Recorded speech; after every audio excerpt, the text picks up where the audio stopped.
Hey, good morning. It is Saturday morning, about 12:35 a.m. on the East Coast. How's everybody doing this very early morning? Hey, y'all thought I wasn't coming back, right? Well, I'm here. I am here. And I had something on my mind. I was debating whether I wanted to talk about this. But I've decided, yeah, I want to talk about it. Um, you know, all of us have gone through friendships and this, that, and the other thing. And sometimes you have a friend that you really care about them, but y'all just cannot get along. And this is something that happened a couple of weeks ago with an old acquaintance of mine that we had fallen out for over 10 years. And one night, late one night, I couldn't sleep. And I was up on my tablet and going through Messenger, which I don't usually go through a lot. And I get so many things from so many people that I don't even know or whatever. I just don't look at them. But this particular night, I decided I'm going to clean all that out and I'm going to try to catch up on some things. So I'm talking to you about something that I saw on Facebook, and it's from The Open Mind. And I got this the other day, and it's called Self Worth. Okay. So I'm proceeding to tell you about an old friend of mine that I knew from high school. I mean, for many, many, many, many years. And because I'm a many, many, many years older now. So yeah, and we were friends, but we always had fights about different things. I have five brothers and sisters. I had five brothers and sisters, many cousins, many acquaintances, worked in many places over the years. I have never in my life fought with anybody about anything, regardless of what level it was on, confrontations, or any kind of thing, anything negative like that in my life. Just this one person I could never do anything right with. And now I'm saying to you that this person just really always would just drive me crazy. And they had their own issues. And me being who I am, I felt like instead of fighting back with her, I'm just going to let her do what she do. She would call me on my job. I'm going to just give you some examples. She would call me on my job. I'm at work with my work voice on. You know what voice that is. Because we all know I'm a sister. Yes, ma'am. Okay, so I answer the phone. Hello, this is Martha speaking. How can I help you? Oh, what's wrong with you? Sound like you got an attitude. Excuse me? But you answer the phone like that. Sound like something's going on. Okay, well, nothing's going on. What can I do for you? Oh, she would just start with me and we would just go on. And so then I'd be like, you had an argument with your husband, huh? Yeah, how did you know? Well, I know because this is how you do me. And this would go on and on and on. I was a hairstylist in my younger days. And in the 80s, I was a hairstylist, yes, ran shops, had my own little business. So, I did a lot of little things. But so now I am her hairstylist. I'm going to go back again. I'm going to go back and forth, but it's all going to be about this one person. And I would do her hair. She would come all extra late, and she was married. I was never married. And she would say to me, I was like, you're late. Couldn't you have called me? Well, I had things I had to do. If you had a husband, you would understand I had to cook dinner for my husband. If I didn't cook dinner for my husband, he would have a fit. Hold the freaking phone. You made this appointment, not me. You said you would be here by 7 o'clock. Mind you, I worked all day. This was something that I did after work, okay, on certain days of the week, okay? And now you're gonna challenge me about what? And it wasn't even that you were late. I had things that I might, sometimes I might want to go stop at the supermarket, but no, I got to get home because I got this person coming. Or I might want to stop by my mom's house. you know I could have did that. It's not a big deal. I'm very flexible. I'm a very flexible person. I carry myself in a way that I think people think I'm very picky, but I'm really not. I can get picky. Yes, I can. Amen. Praise him. But I'm not. I don't care. It's not a big deal. And if it's a big deal, I'm gonna let you know from the beginning. And see, people aren't used to people being really upfront and honest with them, so they kind of get offended when you bring it to them. You just bring it and drop it off because they so used to the BS that when you just bring it and drop it, they like, what just happened? What? How the hell did you do that? Yeah, I just did it. Okay. So anyway, I know I'm going back and forth. I'm kind of rattling, but I'm trying to give you an insight of this person, right? So regardless, I can remember a time, my niece was having a baby shower and she wanted rice, and for some reason I don't know what we were having, but she decided she wanted some rice to go with whatever we were having. So I said, "Oh, I'll make the rice." And she was like, "Well, how are you gonna make that?" Same way I always make it.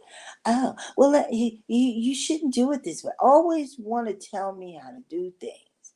So I'm looking at her and I said, "Oh, well, I'm just going to do that." Well, Martha, well, that's not, you shouldn't do it that way. I said, "Well, then you know what? You go ahead and do it. I'm not trying to take over nothing. Don't get mad." I'm like, "Girl, I'm not mad. I'm just saying go ahead and do it. I'm not going to stand up here and argue about how the rice should be made. We need some rice made. This is what you want. Let's get it." Okay. Certain things like that. So I told y'all that I sold my condo.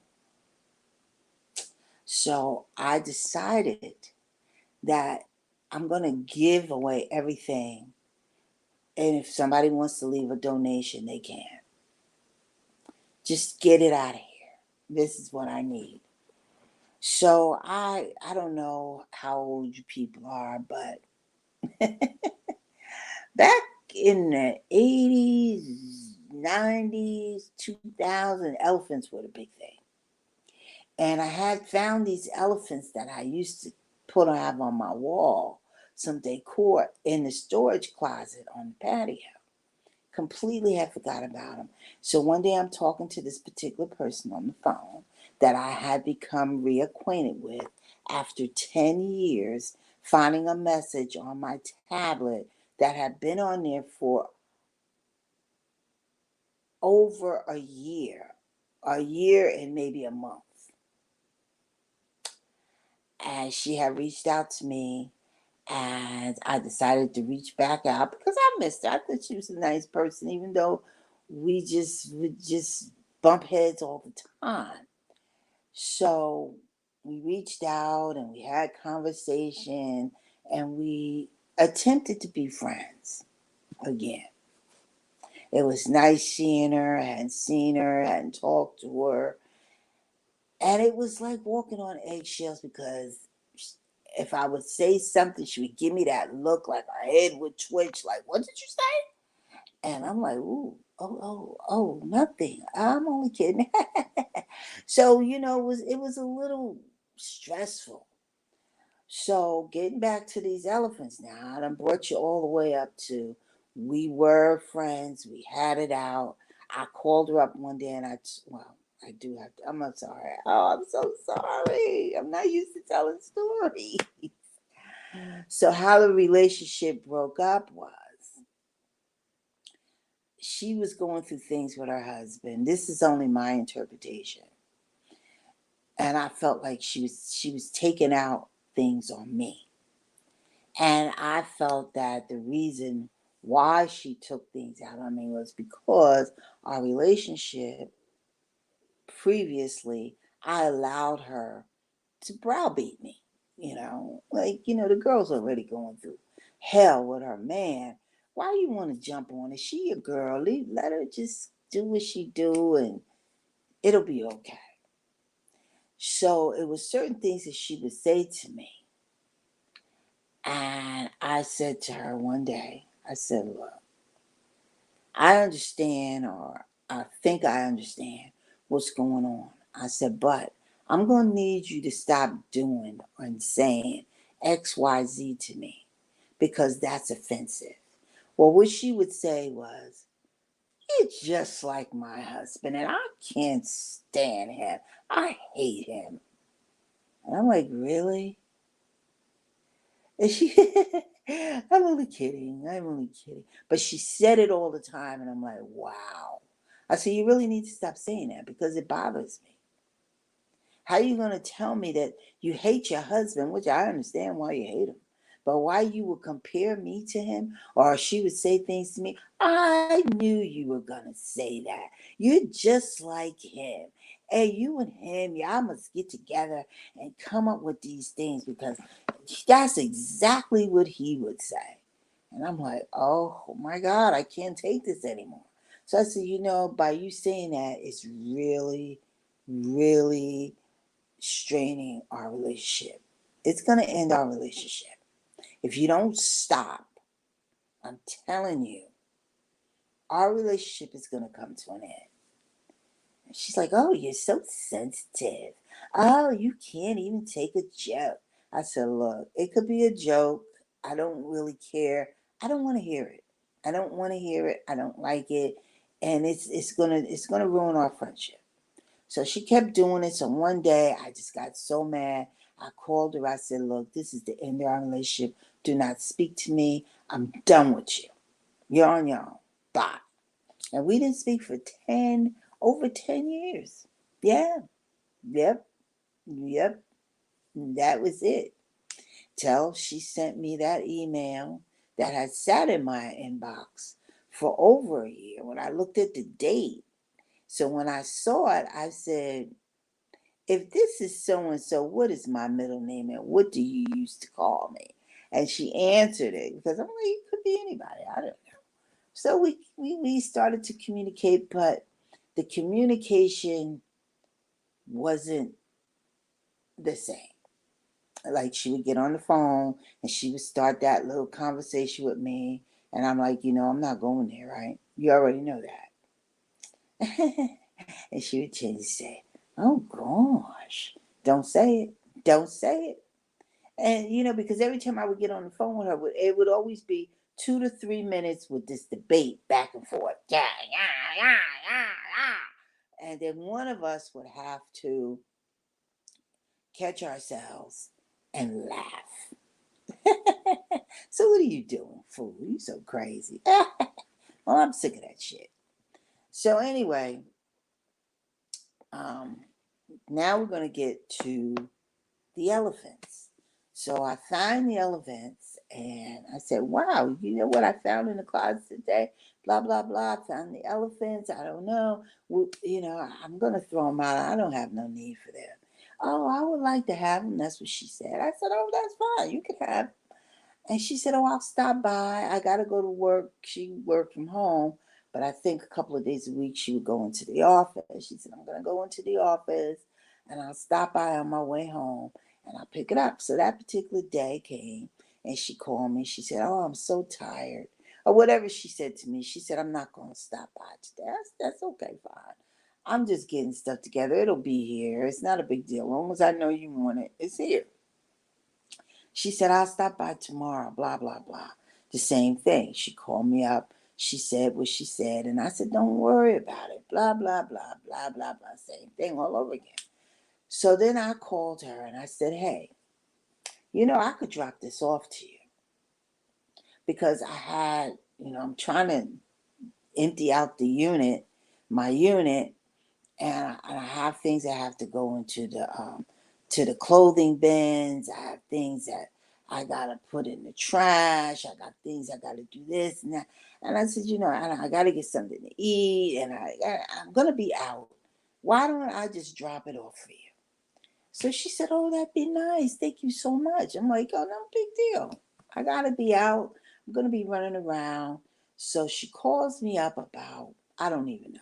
I'm just gonna say 5 o'clock. And she says, oh, I thought you were gonna be here by now. I said, I did not give you a time, but I am gonna bring it. And she says, well, I have to run out. I said, okay. I said, you got to run out. I said, do you mind if I come by and you ain't home? I could leave it by the door. She said, yeah, just leave it by the door. If I'm not here, just leave it by the door. I said, okay, that's no problem. So I knew where I had to go, and I'm going to do the circle. That's how I do things. I do the circle. Go here, I'm going to go there, I'm going to go there, I'm going to go there. And as I'm going, it's going to bring me back to my house. Okay? So that was no big deal to me. I volunteered it. I wanted it out of the house. And even though I knew eventually she was going to get it, but I just wanted to see the house emptying out. So I put the stuff and everything in the car. And I think now I'm going to say it's about 6, after 6. Started to rain a little bit. I didn't care. I looked a hot freaking mess. And I went out and I did the things that I need to do. All I'm thinking about is I got to do A, B, C, D, E, F, G, H, I, J, and then I'm in the bed. That's all I had in mind. That's it. My mind was focused.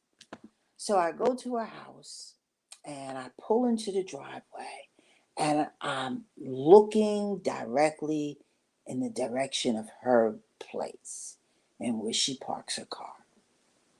And I see her car's not there. She already told me she may not be home when I come by. If not, just leave it by the door. So that's what I did. I pulled in her spot, and I got out, put it by the door, and I got back in my car and I left. So I hadn't heard from her for over a week and a half. She called me. I was in the middle of something. I didn't answer the phone because I was in the middle of something. So when I got some time, I called her. She said, it's about time you just decided to call me now. And I said, yeah, I've been busy, And I sensed some coldness. I'm like, what's going on? She says, are you trying to tell me that the day you brought me the elephants, you didn't see me sitting in the parking lot? Girl, that threw me all the way up against the wall. I'm like, what? And I'm thinking, how could I see you? I was parked in your parking spot. And she said, I was right at the mailbox. I said, okay, but I didn't see you at the mailbox. So then she goes, there's no way in the world that you could come into the development, make that turn, and I'm at the mailbox and you didn't see me. You didn't want to talk to me. You were mad. And this, I'm like, what? Oh, Lord have mercy. I'm like, girl, I did not see you. I do not even know where your mailbox is. I only been to your house a few times. And like I said, my mind is focused. A, B, C, D. Hey, I ain't got time to be looking around at A1 or A2. I'm tired. I've been up since 6 o'clock in the morning, moving and pulling and packing child, all I wanted to do was get this day done. And she's telling me, there's no way you expect me to believe that and this, that. I'm like, girl, what are you talking about? And she, everything I say to her is always wrong. It's never right. She challenges everything that comes out of my mouth. And I'm like, you know what? I can't do this anymore. I am not doing it anymore. I'm done. I'm done. And that's where I left it. And that's where it's going to stay. And so this is where this comes into play. And it's called self-worth. And what it says is, when you try to make things better for a lot of people, you may end up making things worse for yourself. I was trying to get along to help her to feel more comfortable and to go through whatever she was going through with her husband, and she says she wants a divorce, and she's been through a lot. She's been through a lot. And I just realized by trying to help her, I made things worse for myself. A little self-sacrifice is noble, but depriving yourself of too much will only leave you depleted. Because they are suckers. They are suckers. What that means is they suck you dry. They want you to feel as depleted as they are because they're miserable. By that time, most people won't even realize that you need anything because you're the one who's always giving. They just take from you. They take your joy. They try to. You can't take my joy, honey. You got to get out of here. Get gone. Mm-mm. I don't keep that in. I don't hang out with misery. Mm-mm. I can be miserable by myself. I don't need to invite you to make me miserable. Mm-mm. Nope, gone. Mm-hmm. Take care of yourself. Self-preservation is not selfish. It's essential for living a full and happy life. I'm done with her. I will never say anything bad about her. I've never said anything bad about her. People who know me, they can't tell you that. I tell you, she's a sweet person. And I told her, I said, I don't believe for a minute that you talk to anybody or treat anybody the way you treat me. I don't believe it. I don't. And I just don't, because she tells me things that people do to her. And she hangs out with these people. I'm like, really? Those are your friends? But yet you want to treat me like this because I don't give nothing back to her. I let her just vent and fuss and cuss. Well, she don't cuss, but I just let her go on her way, and then I just say, "Are you done?" And she'll laugh. Oh, I was so upset. I can't believe I did that. So that's what she liked about me. But in all reality, she doesn't like me. That's what I told her. I said, I don't even believe you like me. Wait a minute now. I got a text that I sent her. Uh-huh. I sure did tell her that. Let me pull it up here real quick. What that child name at? Come on now. What's her name again? Mm-hmm. Act like you don't know. I know what her name is. Okay. All right, here it is. The message that she left me was, I'm going to need to run out. Just leave by the door. That was her message that she sent me after I told her I wasn't going to be there at a certain time. Yeah. Okay. So she said, what time are you coming? I'm not sure. I'm just going to drop off. Then she says, I'm going to need to run out. Just leave by the door. And I said, okay. And so I said, I promise you I had no ill feelings the day I dropped off the elephants because she swore. The reason why I said that is because she said that I was mad at her that I had to bring them over. I didn't have to bring nothing over there. I didn't have to bring a doggone thing. I could have sat them out on the curb or let them wait until she got there. I didn't have to do anything. That's where you're wrong. And if you were so angry and if you saw me, why didn't you call me on the phone and say, Martha, didn't you see me sitting there? No, you're going to wait a week and a half to try to jump down my throat and talk a whole bunch of stuff. Okay. Trust me, I had so much on my mind and was so totally exhausted. I only had one thing on my mind. I truly didn't see you at the mailbox. You're saying it probably right in regards to the mailbox, but oh, what? Oh, I didn't notice you. I just focused. I don't even know where her mailbox is in her development. Honey, if they said, Martha, I'm going to cut your tongue out. If you don't tell me where that mailbox is there, I'll be tongueless because I don't have a freaking clue where the mailbox is. If it ain't sitting in front of, I don't know. It could be sitting in front of, I don't know. And I said, I love you, but sometimes people just can't see eye to eye.